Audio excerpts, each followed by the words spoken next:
өзүнүн тууган уругунан, жакындарынан кутулайын деп Алла Таалага дуа кылса болобу деген суроо.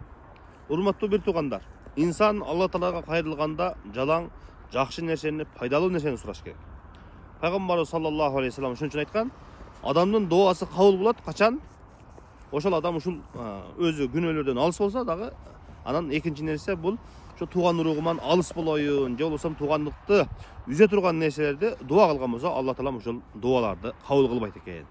Ошондуктан урматтуу бир туугандар, өзүңүздүн жакындарыңызга, бир туугандарыңызга, аялыңызга, бала чакаңызга, үй бүлөңүзгө, ушул өзүңүздүн жакын адамдарга ушундай жаман дуаны кылбаш керек. Өзү негизи эле жалпысынан эле ушундай чектен чыгып, башка адамдарга дагы күнөө иштерди Алла Тааладан сурап, дуа кылгандык кайтарылган болуп эсептелет.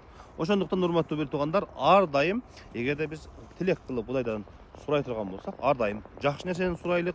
Бул дүйнөнүн дагы, акыреттин дагы жыргалчылыгын, бактылуулугун, жеңилдүүлүгүн жана берекесин сурайлы деп айтар элем. Алла Таалам баарыбыздын дуаларыбызды, тилектерибизди кабыл кылсын.